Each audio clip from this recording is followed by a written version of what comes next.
Info, c'est le podcast Made in Kazoo des managers qui nous ont fait vibrer. Toute notre vie, on rencontre des gens qui nous questionnent, nous challengent et nous bousculent et finalement nous font grandir. Vous savez, ces petites phrases de managers qui nous reviennent comme un refrain même quelques années plus tard. Parfois, ça résonne immédiatement et parfois, on a juste envie de changer de disque. En tout cas, ça fait partie de nous et ça conditionne notre management. Ce podcast est donc dédié à tous ces managers anonymes qui rythment nos carrières. Une façon de les remercier et de passer le relais. Dans ce nouvel épisode, je reçois un commercial hors pair. Déjà dans la cour de récré, il menait des négociations féroces pour troquer ses Big Galaxy contre un boulet Saturne. C'est donc tout naturellement qu'il fit une belle école de commerce, puis qu'il entreprit un pari fou de vendre des billes de fromage en Équateur. Ensuite, il a troqué les tomes et autres cabécous pour vendre des camions au Nigeria, au Moyen-Orient, puis en Europe. Aujourd'hui, il touche sa bille en négociation à fort enjeu, il ne vend jamais la peau de l'ours avant de l'avoir tué, mais il travaille à vendre des camions de demain électriques. Bref, aujourd'hui je reçois l'as de la négo. Bonjour Steve. Bonjour Cindy, merci pour cette présentation, très flatteuse. Je t'en prie. Alors aujourd'hui on est là pour parler management. Toi, est-ce que tu peux me dire, est-ce que tu te souviens de ton premier manager ? Tout à fait, oui, absolument. Donc, lorsque j'ai rejoint Renault Trucks, puisque les camions que je vends sont des Renault Trucks, j'ai rejoint l'équipe donc, dans un premier temps effectivement au Nigeria, donc là où moi j'avais un poste de manager, donc j'ai fait 25-26 ans à l'époque, et c'était plutôt du management à distance à ce moment-là. J'étais seul au Nigeria avec un manager basé au Ghana, donc j'étais plus avec une équipe locale de vendeurs éparpillés un peu dans tout le pays. Et là où j'ai eu vraiment une première expérience avec un manager direct, c'est lorsque je suis rentré du Nigeria après 2 ans et j'étais basé à Paris. Et là, donc, je m'occupais toujours de l'Afrique, de l'Afrique de l'Ouest et centrale, comme responsable de zone. Et j'avais eu effectivement le plaisir de travailler avec un manager, Jean-Marie, qui lui était en fin de carrière. C'est un monsieur qui avait une 60aine d'années et qui avait forcément bien l'expérience de son âge et également un savoir-faire managérial et commercial qui était hyper intéressant pour moi, parce que j'arrivais moi avec très très peu d'expérience finalement sur le sujet, avec un poste qui était assez large, avec des négociations commerciales dont les montants et les enjeux étaient assez importants, et avec des acteurs en face de moi qui étaient un peu le Jones de la bande, qui étaient en fait plutôt des seniors. Du coup, le duo a plutôt bien fonctionné, puisque moi j'avais l'envie de faire, l'envie de voyager, l'envie d'être sur le terrain, et lui avait plus le côté très posé. Donc en négo, ça fonctionnait super bien, parce que dès qu'on avait une négo à mettre en place, je proposais, et puis ensuite il était très créatif dans la mise en place des choses et dans les préconisations qu'il pouvait me donner. Donc c'était très intéressant en début de carrière de travailler avec ce type de manager. Donc un manager expérimenté, mais du coup il y avait un gap générationnel un peu, tu sais, on en parle souvent en entreprise. Et comment t'as vécu ça toi ? Plutôt bien en fait, parce que l'avantage que j'avais, c'est que je travaillais à l'international, et souvent quand on travaille à l'international, on a affaire à des gens qui ont déjà été dans ce type d'environnement et donc qui ont une ouverture d'esprit qui est un peu plus importante, on va dire, qu'une personne qui aurait fait toute sa carrière sur un territoire national ou sur un management commercial peut-être trop franco-français ou régional. Là, c'était plutôt ouvert. C'était une personne qui avait déjà managé des équipes, qui était déjà PDG de grosses boîtes, qui était en fin de carrière, qui était presque d'ailleurs sur un niveau de positionnement de poste qui était inférieur à ce qu'il avait eu avant. Donc il n'avait plus rien à prouver, et il avait cette ouverture d'esprit. Donc c'était plutôt facile de bosser avec lui. Après, chacun a trouvé sa place aussi. C'est-à-dire qu'à un moment donné, j'avais bien conscience que j'étais le petit genou de l'équipe, qu'il fallait aussi que je sois souple, qu'il fallait que je sois ouvert, pas buté. Et ça tombe bien, parce que ça correspondait bien aussi à mon caractère. Et du coup, ça a bien fonctionné. Et ça a bien fonctionné aussi avec les équipes que moi, je manageais, puisque dans l'équipe, j'avais 3 assistants et assistantes commerciales qui, elles, étaient en poste. C'était aussi en fin de carrière, quoi. Elles étaient dans la cinquantaine passée. Plus il leur restait peut-être 5-10 ans de carrière à faire. Et elles étaient des expertes ou des experts dans leur domaine d'activité. Donc moi, j'avais, mis à part l'énergie de faire du développement commercial, j'avais un back-office qui était super robuste, et je l'ai joué comme ça. C'est-à-dire que je me suis vraiment appuyé sur les compétences de ces personnes, et que j'ai essayé de faire évoluer en utilisant leurs compétences au mieux, et en essayant de faire moins de back-office et plus de front-office pour les faire monter à bord et être plus impliqués dans le business. Alors ça, c'est intéressant, on y reviendra un peu après, si tu veux bien, sur justement le fait que tu as managé souvent des personnes plus âgées que toi, bien plus âgées que toi. Et du coup, pour revenir à tes managers, donc j'ai bien entendu que là, en fait, Jean-Marie, ce qui t'a apporté, c'est beaucoup d'expertise, beaucoup de prise de recul, il t'a formé aussi un peu sur la négo à gros enjeux, etc. Et est-ce que tu as d'autres modèles de managers qui t'ont inspiré ou qui ont été importants pour toi dans ta carrière ? Bien sûr. Alors, je pense qu'on a tous eu de très bons managers ou des managers avec qui on n'a pas forcément autant accroché. Au niveau commercial, j'ai aussi eu l'opportunité, que ce soit au Moyen-Orient ou même après sur la France, de travailler avec, pareil, des experts métiers, des personnes beaucoup plus âgées que moi, et qui donc avaient l'expertise et puis soit du terrain, soit l'expertise aussi de la négociation commerciale. C'était le cas au Moyen-Orient, c'était le cas aussi sur la France avec un de mes précédents directeurs. Et ce qu'il y a je trouve d'extrêmement intéressant, et là pour le coup il y a aussi une espèce de gap générationnel, mais c'est que souvent ce sont des personnes qui ont fait beaucoup de terrain ou qui venaient de métiers. Dans notre métier en fait on est sur des produits extrêmement techniques, il faut avoir fait beaucoup de terrain, je pense, en tout cas c'est ma vision de la chose, il faut avoir fait du terrain, de l'opérationnel pour maîtriser correctement le métier de la vente de véhicules industriels, d'autant plus que le schéma de vente est complexe, il est de plus en plus complexe puisqu'on ne vend pas seulement un produit, on vend aussi c'est une solution de transport, donc il y a du financement, il y a de la prévente, il y a de la mise de la formation des conducteurs, enfin il y a tout un écosystème autour du véhicule qu'il faut commercialiser et pour lequel il faut accompagner nos clients grands comptes. Et donc là j'ai eu la chance de bosser avec Bernard notamment au Moyen-Orient, qui avait une expérience de plus de 30 ans sur le territoire, ce qui pour moi était un puits de connaissances et de ressources énormes en arrivant à Dubaï, où j'étais expatrié pendant 4 ans, et qui m'a permis vraiment de mieux appréhender les relations avec notre réseau d'importateurs privés, puis aussi la manière d'aborder nos clients. Lui fonctionnait vraiment sur une méthodologie pas du tout old school, mais on va dire qu'il était plus dans une logique où il était dans le faire, dans le très opérationnel. Et le conflit qu'on a pu avoir à un moment donné, c'est que moi j'étais plus dans une vision dans le faire-faire, c'est-à-dire de travailler avec nos importateurs, de monter en compétence nos importateurs pour qu'ils le fassent. In fine, c'est certainement lui qui avait raison, parce que dans le contexte, c'est bien de pouvoir l'assumer. Oui, mais je l'ai assumé assez, enfin peut-être un petit peu tard, mais je l'ai compris peut-être un petit peu tard. Mais effectivement, c'est pas évident quand on a une diversité d'importateurs avec des niveaux d'expertise, de connaissances. Et parfois aussi l'appréhension de certains commerciaux dans les équipes de nos importateurs, parce qu'on était dans un environnement complètement multiculturel. À titre d'exemple, quand on a travaillé dans mon équipe au Moyen-Orient, on était une quinzaine de personnes et on avait 11 nationalités différentes, en interne j'entends. Ouais. Et après, donc on avait toute la diversité et la richesse de travailler avec des importateurs. Et au Moyen-Orient, ce ne sont pas des locaux, ce sont des managers qui sont de nationalités différentes, avec souvent d'ailleurs une catégorie en fonction de la nationalité pour positionner le management. Malheureusement, ça se fait de cette manière-là dans ces pays-là. Et souvent, les relations hiérarchiques sont très fortes. Donc, faire monter à bord un vendeur et demander à un vendeur de prendre des initiatives ou de prendre un risque et de se mettre en gros en porte-à-faux avec son manager, c'est quelque chose qu'on peut appréhender assez facilement quand on est en Europe. C'est beaucoup plus difficile en fait quand on est au Moyen-Orient. Et même d'ailleurs pour le top manager de l'entreprise qui pouvait nous représenter, lui-même avait vraiment peur de prendre des risques et donc il avait besoin d'un accompagnement fort. Donc j'en reviens en fait à la partie opérationnelle, de prendre le lead sur les négociations commerciales et in fine finalement l'importateur porte financièrement l'acquisition du véhicule et la revente, mais la négo est poussée par le constructeur. Et ça, je l'ai appris après. Ouais. Voilà. Et donc, alors, comment ça se passe ? Parce que c'est ça qui est intéressant, ce conflit-là entre un jeune négociateur plein de fougue et un manager expérimenté. Quand on est dans l'opposition de deux stratégies différentes, comment ça se passe, du coup ? C'était aussi un contexte un peu particulier, puisque c'était en 2008. Moi, je reprenais la zone, c'était une zone énorme en termes de vente et de chiffre d'affaires. Et puis 3 mois après, on a pris la crise en pleine figure. Et donc, du coup, on était en gestion de crise. Donc, ça s'est plutôt facilement réglé en se disant qu'on était tellement dans une situation compliquée avec des stocks énormes chez nos importateurs qu'il fallait les accompagner à écouler, que toute bonne idée était bonne à prendre, quelque part. Et donc, assez rapidement, on a trouvé un compromis.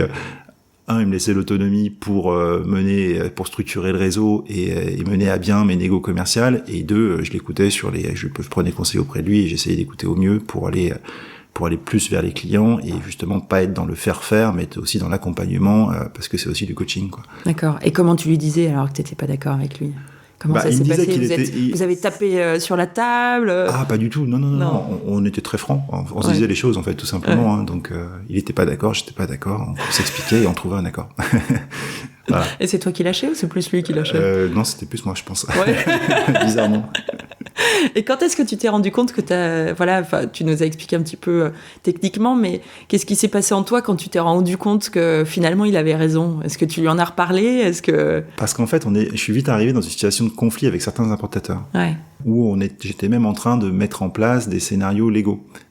Parce qu'on avait des contre-performances, parce que c'était des importateurs multimarques, c'est-à-dire qu'ils importaient d'autres marques que les nôtres, et ils ne privilégiaient pas forcément notre marque. Donc assez rapidement, on se posait la question avec le MD de la zone de se dire est-ce que c'est le bon cheval de bataille pour nous aider à commercialiser la marque, qui en plus était une marque qui n'était pas connue sur le marché ou peu connue sur le marché, alors que l'autre elle était beaucoup plus facile à vendre à des prix beaucoup plus attractifs également. Donc c'était pas non plus évident pour l'importateur, qui devait également assurer son chiffre d'affaires.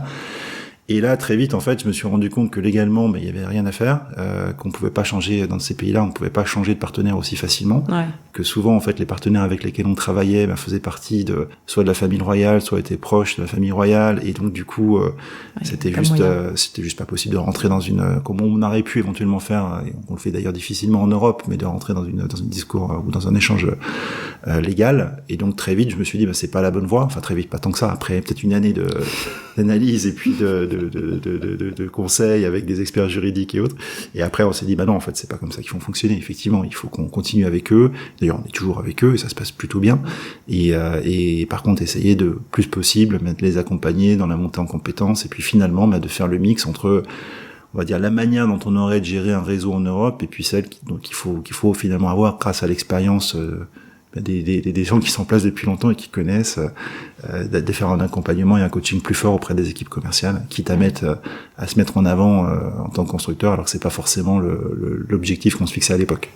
C'est intéressant parce que du coup, pour toi, on sent que vraiment l'expertise, elle est très importante. Et pour autant, ça t'a pas empêché en tant que jeune commercial d'exprimer ton avis, de le donner.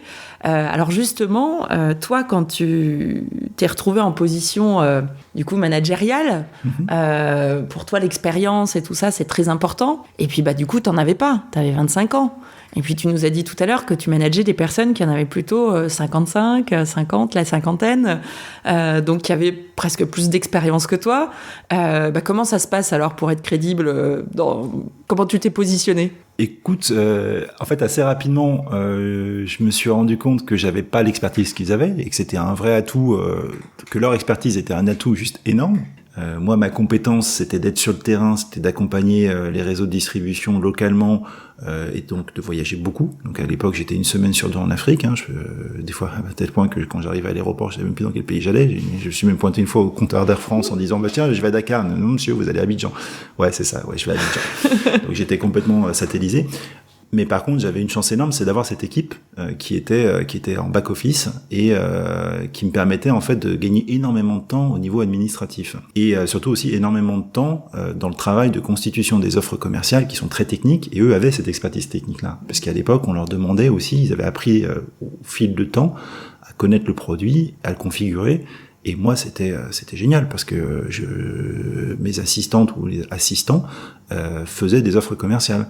Donc, je passais un coup de téléphone, tiens, tu prends le véhicule, tu mets telle option, tu mets à tel niveau de prix ou de marge, et ça roulait.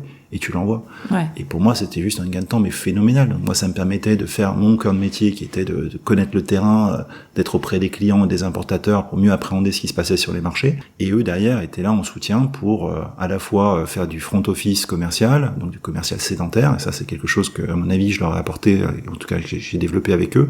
Et puis, tout le boulot de back office, de passer des commandes, suivre les commandes, suivre les livraisons, et faire en sorte que tout se passe bien. Et dans la relation, alors, comment ça se passait? Puisque là, on sent bien que techniquement, c'était bordé. Finalement, ça t'a appris quoi de manager des personnes qui étaient plus expérimentées que toi sur certains éléments? Et puis, comment tu faisais pour les embarquer, toi, à ton tour? Déjà, j'essayais de maintenir une relation personnelle, pas personnelle, en tout cas humaine, positive. Et ça a bien matché, en fait. Il y a eu un match, il n'y a pas eu de conflit, il y a eu... on s'est auto-accepté, on va dire. On s'est mutuellement accepté. Et le fait, je pense qu'on avait chacun notre... Ce que ça m'a appris surtout, c'est l'indépendance dans le travail. C'est-à-dire de se dire, à un moment donné, il faut faire confiance. On va tous faire des bêtises, plus qu'on soit très expérimenté ou peu expérimenté, on fera tous un jour des bêtises. Et donc, ça m'a appris surtout à déléguer et accepter qu'il y ait des erreurs qui soient faites. On n'avance pas si on prend pas des risques, on n'avance pas si on n'a pas des gens qui sont indépendants dans leur boulot, et puis surtout les gens ne s'épanouissent pas dans leur travail s'il y a pas un certain, enfin je pense en tout cas, s'il y a pas un certain niveau d'indépendance et d'autonomie pour pouvoir faire notre métier quoi et ce qu'on sait faire. Et toi, t'as déjà fait des erreurs, alors? Et c'était pas dur de montrer à tes équipes plus expérimentées que tu t'étais planté en tant que manager? J'ai plus trop l'historique en tête. Je sais plus si c'est eux ou moi qui a fait la première erreur, mais oui, j'en ai fait plein. Ouais. Forcément, j'en ai fait plein. Et le problème, c'est que sur des véhicules industriels, ça coûte très cher. Surtout quand le véhicule part de France et se retrouve en Afrique. Si vous vous êtes trompé lourdement, ça peut coûter extrêmement cher. C'est quelques dizaines de milliers d'euros. Et si vous êtes par camion, et si vous avez fait un deal de 10 ou 100 camions, ça peut effectivement, et c'est un peu stressant. On va dire que souvent, on dort pas très très bien quand on fait ce genre de deal, et on a tendance à revérifier, à repointer tout. Et c'était d'ailleurs la norme qu'on s'était fixée, c'est-à-dire qu'il n'y a pas un camion qui passait en commande sans qu'on ait repointé ensemble les différentes options qui constituent le véhicule. Et généralement, en faisant ce travail-là de repointage, on arrivait à limiter quasiment toutes les erreurs, mais on n'était jamais à l'abri d'un problème de communication, d'un client qui n'a pas exprimé correctement son besoin, ou le besoin a mal été recueilli de notre part, et du coup ça matche pas. Ça peut arriver. Pas évident quand même, hein. J'imagine que comment ça s'est passé ta première réunion? Parce que là, on te sent plein d'aplomb, voilà, sûr de toi, mais j'imagine que le jeune Steve, tout jeune manager, qui arrive à animer sa première réunion avec les équipes plus expérimentées, voilà, comment tu te sentais ce jour-là? Alors, j'avais quand même la chance de les connaître.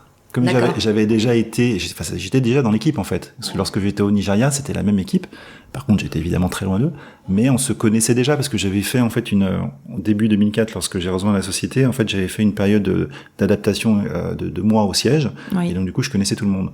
Et pendant ces 2 années au Nigeria, je bossais de manière directe ou indirecte avec eux. D'accord. Donc on se connaissait et oui. On avait un bon relationnel. Donc ça a été finalement assez facile de bosser ensemble directement. Je suis pas arrivé comme ça du jour au lendemain et j'étais connu et ça se passait déjà bien quoi. Mais dis-nous quand même, t'as bien eu un petit moment de stress quand même. Quelles questions tu te posais? Ouais, non mais bien sûr. Enfin, je pense que la plus grosse difficulté pour moi vis-à-vis d'eux, c'est que souvent en fait on était sur des populations, après c'est mon avis, je la partage là, mais qui n'avaient pas forcément été ou étaient pas forcément suffisamment considérés dans leur job. Ouais. Précédemment, j'entends, c'est-à-dire quand moi le sentiment que j'avais, mais encore une fois il est personnel, hein, c'est que c'était des fonctions qui étaient vraiment des fonctions support et qui étaient pourtant primordiales et qu'elles faisaient vraiment tourner la boîte quoi. Et que sans elles, ça marchait pas quoi. En tout cas à cette époque-là, parce qu'on n'avait pas tous les systèmes informatiques qu'on avait aujourd'hui. Et je pense qu'on sous-estimait un peu aussi leur expertise technique et leur connaissance. Et le fait que j'ai réussi dès le départ en fait à se dire ok, moi j'ai besoin de vous aussi sur tel point, sur telle approche front office, ça a vachement aidé à créer un lien rapide quoi. Oui. Et je me suis honnêtement j'ai eu quelques moments où effectivement j'étais en stress, mais pas forcément avec mes équipes. Alors parfois plus sur des questions où j'étais mal à l'aise par rapport à des questions de package qui pour moi connaissances techniques quoi. Ouais, qui pour moi ces gens-là en fait en gros avaient des niveaux de rémunération qui étaient trop bas par rapport à leurs connaissances et par rapport à leurs connaissances et ce qu'ils apportaient à la boîte quoi. Et donc du coup dans la mesure du possible et en fonction de chaque profil et de chaque historique de package, j'ai essayé de faire en sorte de remettre à niveau les choses tant que faire se peut. Ouais. Voilà. Ensuite là où par contre j'ai eu des gros moments de stress, c'est plus par rapport à des négos commerciales. Là, pour le coup, j'étais en négo avec des 3 ou 4 gros importateurs qui étaient des très gros faiseurs sur la zone. J'avais pas une grosse expérience sur le business et on dealait des deals à quelques dizaines de millions d'euros parfois. Donc c'était assez rare hein, quand on arrive à ces montants-là. C'était souvent plus entre 1 et 10. Mais... Et là, t'étais avec un manager ou Ouais, tout à fait. Mais il fallait quand même préparer la négo. Et je me rappelle notamment d'une négo où on négociait le contrat annuel avec un très gros importateur au moment où on était en plein boom économique juste avant la crise et où on avait 1 an de délai et où en gros ils étaient prêts à s'engager sur un macro deal qu'on n'avait jamais signé à plus de 250 camions. j'ai pas bien dormi la veille, ni l'avant-veille. Donc, c'est moi qui ai préparé toute la négo. Et là, évidemment, j'étais bien content d'avoir mon manager très expérimenté avec moi, pour, quand on est allé faire la négo, être à mes côtés et puis sécuriser la chose. Ouais. Et du coup, donc c'est vraiment une transmission. On sent que pour toi, il y a une transmission qui est importante et puis que vous travaillez en fait beaucoup tous ensemble. Aujourd'hui, est-ce que tu accepterais, Steph, de te faire manager parce que les années passent, on vieillit chaque année. Donc, est-ce que toi, tu accepterais aujourd'hui de te faire manager par un jeune de 24, 25 ans qui arrive, aussi brillant soit-il, et qui serait un jour ton manager ? Très bonne question. Je pense que aujourd'hui, au niveau managérial que j'ai atteint, ce serait quelqu'un, à mon avis, de très brillant, parce qu'on est maintenant à des niveaux où il aurait un job qui serait très conséquent. Donc je pense que déjà, ce serait un grand respect, parce qu'arriver à ce type de fonction à un âge aussi jeune, on va dire, ça veut dire que c'est quelqu'un effectivement par défaut de très brillant. Maintenant, moi, ça me poserait pas forcément de problème, mais le problème que ça me poserait en revanche, c'est comme je l'expliquais tout à l'heure, je crois beaucoup à l'expérience par le terrain. Je crois beaucoup à avoir fait le métier avant de prendre un job, même si tu l'as fait qu'un an ou deux, parce que parfois, effectivement, de faire un passage de 1 an ou 2 sur une fonction, ça permet, quand on a la tête bien faite, de bien l'appréhender. Quelqu'un qui débarquerait sur une fonction top management, sans expérience terrain, sans connaître le produit, chez nous, je pense que c'est un scénario qui serait très improbable, mais s'il était alors, si ça arrivait, malgré tout. Si ça arrivait... Demain, paf, t'as un manager, il a 25 ans, comme toi, tu t'es été retrouvé finalement il y a quelques années. Ouais, je pense qu'il aurait intérêt quand même à être très bon et à refaire un petit peu de terrain avant, parce que ce serait quand même compliqué. Après, je suis relativement ouvert d'esprit et je me suis dit, tu vois, en passant la quarantaine, parce que j'en ai bientôt 44, je me suis dit, de toute façon, ça allait vite arriver, et je commence à l'intégrer, et au plus le temps passe, au plus effectivement je m'attends à un scénario de ce type-là, et je pense que voilà, aujourd'hui, ce que j'ai beaucoup appris là dans les dernières années en bossant plus en France, et même toute l'expérience que j'ai pu acquérir, c'est j'ai fait assez peu, j'ai toujours eu des postes de middle management, et j'ai fait assez peu de management de grosses équipes, et c'est pas mon truc non plus forcément, c'est pas une fin en soi pour moi de bosser sur un job avec un fort contenu managérial. Ça m'arrivera peut-être un jour, mais je ferai peut-être avec plaisir en fonction du job qu'on me proposerait. Aujourd'hui, moi j'ai toujours bossé en fait dans des petites, ce qui m'a toujours plu en fait quand je bossais chez Renault Trucks, notamment à l'international, c'est qu'on était toujours des toutes petites équipes, et parfois 12, 15 personnes, 20 personnes, et avec des moyens d'une multinationale. Et ça, c'était super confortable. Donc j'ai toujours eu l'habitude, en fait, pour résumer, pour répondre à ta question, de bosser en faisant du management transverse, et de bosser en équipe, en fait. Donc aujourd'hui, moi, ça me pose pas vraiment de problème, quoi, de faire monter des jeunes à bord, et à partir du moment où la personne a une ouverture d'esprit et que le courant passe, quoi. Sinon, je pense que je partirais. Bon, alors, faites attention si un jour vous managez Steve. Et tiens, et dernière question, juste pour terminer. Si justement, parmi nos auditeurs, il y a des jeunes managers qui sont amenés à manager des équipes plus expérimentées, plus âgées qu'eux, quel serait le conseil que tu leur donnerais ? Ce qui me vient tout de suite à l'esprit, c'est laissez-les s'exprimer, laissez-les utiliser leur expertise, parce que vous allez énormément gagner. Et ne soyez pas dans le contrôle absolu, parce que ça ne marchera pas. Par contre, soyez dans le partage.